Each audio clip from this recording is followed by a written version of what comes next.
Bonjour, aujourd'hui je vous parle de l'outil de stockage en ligne de Google que l'on appelle Google Drive, en français Google Disk. C'est l'outil que l'on utilise chez nous à la commission scolaire des navigateurs. C'est donc l'outil que je privilégie. En plus, c'est le lien parfait avec Google Classroom, qui est franchement un outil de travail en ligne avec les élèves qui est très efficace. Première des choses, si vous êtes habitué d'utiliser Google Drive, mais que vous ne connaissez pas Google File Stream, ne quittez pas tout de suite et allez voir à la fin de ma vidéo.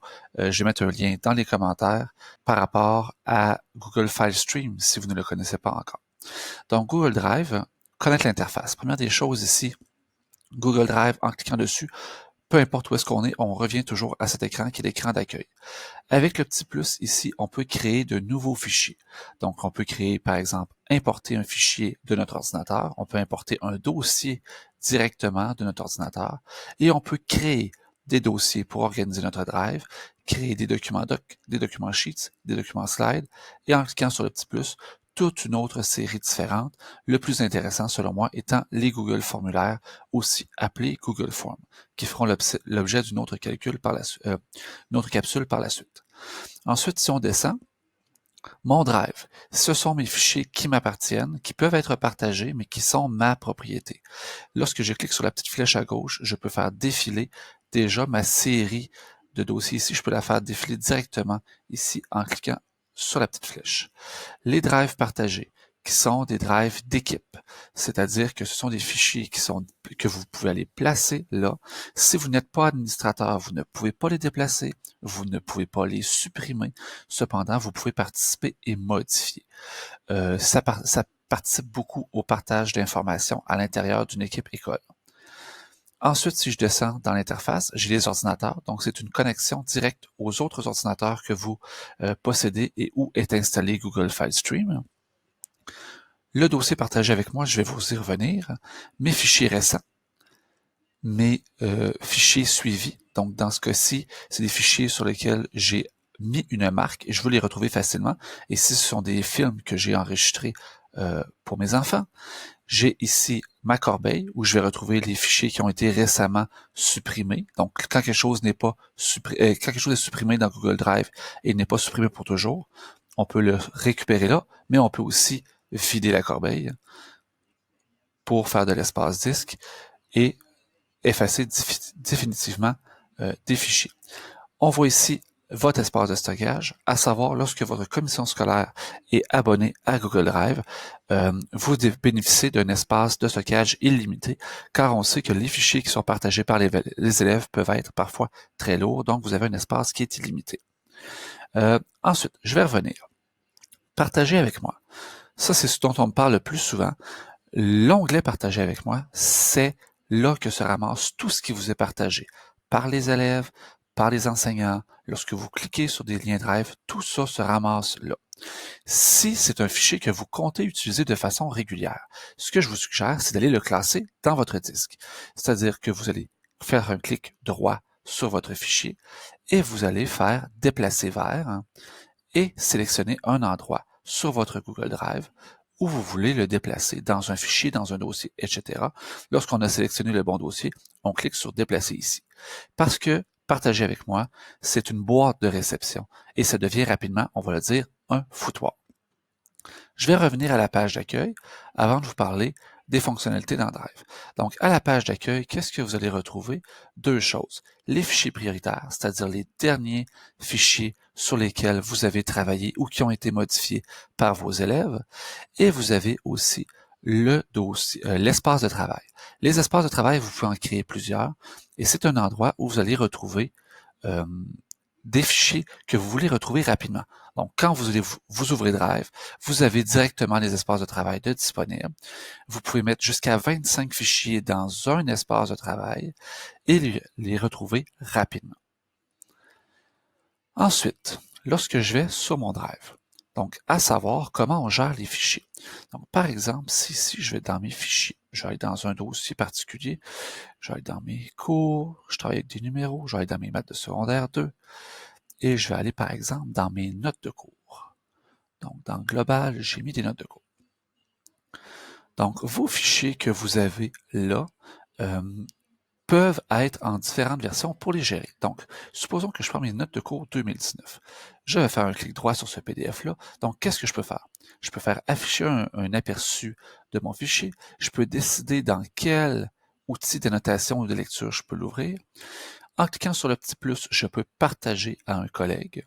Donc, par exemple, si je clique sur le petit plus ici, je sais qu'il est visible aux utilisateurs qui ont un certain lien car j'ai partagé par lien ce fichier-là.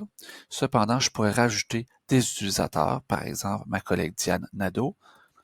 Je clique Diane Nadeau, je trouve son adresse courriel, je clique dessus et je lui partage. Je peux déterminer si elle a le droit d'écrire dessus, de seulement laisser des commentaires ou de seulement le lire. Si je veux le partager par lien, je peux cliquer sur Obtenir un lien partageable. Ça enregistre dans mon presse-papier ce lien partageable là et je vais cliquer dans les paramètres ici à savoir qu'est-ce que la personne peut faire avec le lien. Dans ce cas-ci, il est visible. J'ai plusieurs autres options, modifications, ajout de commentaires, etc. Mais je peux aussi aller plus loin et cliquer sur plus et avoir d'autres options. Par exemple, si vous voulez partager des choses sur le web, on va vous suggérer public ou activer toute personne disposant du lien parce que vous voulez sortir de votre organisation. Je ne vous suggérerais pas de mettre modification à l'extérieur de votre organisation à moins d'un fichier très, très particulier. Donc ça, c'est pour le partage. Je retourne sur mon fichier. Qu'est-ce que je peux faire d'autre? Je peux tout de suite télécharger le lien partageable. Je peux ajouter par ici à mes espaces de travail. Ajouter un raccourci dans mon drive, déplacer vers un autre fichier. Si je clique Ajouter sur mes favoris, il va se ramasser ici dans les dossiers suivis. Je peux aussi renommer mon fichier, afficher les détails. Ça va m'indiquer dans quel dossier il est placé, c'est quand la date de dernière modification. Gérer les versions, ça c'est super intéressant. Combien de fois est-ce que, ici j'ai seulement une version de mon fichier. Si j'avais plusieurs versions de mon fichier, à ce moment-là, dans importer les nouvelles versions, j'aurais les différentes versions de mon fichier. Par exemple, je sais que ma version docx, elle a plusieurs versions. Donc, gérer les versions. Et ici, j'ai deux versions de mon fichier. Donc, si ma dernière version est corrompue ou il y a une erreur à l'intérieur, je ne veux pas tout refaire, je peux aller rééditer et aller chercher mes dernières versions de mon fichier et donc récupérer une erreur que j'aurais faite. Je continue. Par la suite, je peux créer une copie pour pouvoir la modifier. Signaler un abus, on va passer et on peut télécharger directement sur notre ordinateur à partir de cette flèche-là. Ensuite, qu'est-ce qu'il y a à savoir sur Google Drive? Bien, l'affichage dans un dossier peut être fait de différentes façons. C'est-à-dire que vous pouvez passer en mode grille, qui va vous donner un petit aperçu de votre fichier, ou en mode liste. Donc, c'est bon à savoir. Par la suite, dans le haut, vous avez toujours accès à l'arborescence de fichiers à laquelle vous avez accédé. Donc, par exemple, ici, c'était dans mon document chapitre 00 global, qui est dans maths de secondaire 2, qui est dans mes cours, qui est dans mon drive. Donc, si je veux retourner dans mes maths de secondaire 2, je peux cliquer dessus et j'y retourne directement. Ensuite, dans Google Drive, qu'est-ce que vous allez trouver? Vous allez trouver ici un passage en mode hors connexion. Donc, par exemple, si je clique sur un fichier, supposons mes notes de cours ici, je peux cliquer en hors connexion et ça va faire que mon fichier va être disponible pour être regardé, même si je ne suis pas connecté à Internet. Par la suite, ici, j'ai un accès aux autres applications Google. Et il me reste à vous parler de l'onglet Paramètres juste ici. Donc, en cliquant sur l'onglet Paramètres, je vous suggère de le faire directement en entrant dans votre Google Drive. Donc, on clique sur Google Drive et on va gérer ici nos paramètres. Donc, lorsqu'on clique sur les paramètres, on a accès à trois choses. Premièrement, une liste de raccourcis clavier qui vont nous permettre d'être plus efficaces dans Google Drive, un onglet Paramètres et télécharger Drive pour PC. Donc, télécharger Drive pour PC, qu'est-ce que ça fait? Ça vous amène à cette page-ci qui vous explique comment fonctionne ce qu'on appelle Google Drive File Stream. Google Drive File Stream, qu'est-ce que ça permet? Ça permet d'installer votre Google Drive sur votre ordinateur fixe, que ce soit un PC ou un Mac. Ici, moi, je devrais avoir... je vais cliquer ici pour télécharger et installer le Google File Stream et je vais le télécharger par ici. on me donne aussi ici l'option de le désinstaller car il est déjà sur mon ordinateur. Qu'est-ce que ça vous donne comme option Google Drive File Stream? Bien, si je vais ici dans mes fichiers de mon ordinateur, Google Drive File Stream installe ici dans mon accès d'ordinateur un plugin qui me permet d'avoir accès directement à mon disque et à mes disques partagés. Lorsque vous configurez Google Drive File Stream, vous pouvez déterminer quels sont les fichiers qui vont être synchronisés sur votre ordinateur. Donc, par exemple, je peux retourner dans mon disque. On a vu tantôt 0 cours, maths de secondaire 2, ainsi que mes notes de cours. Donc, j'ai accès directement à mes fichiers.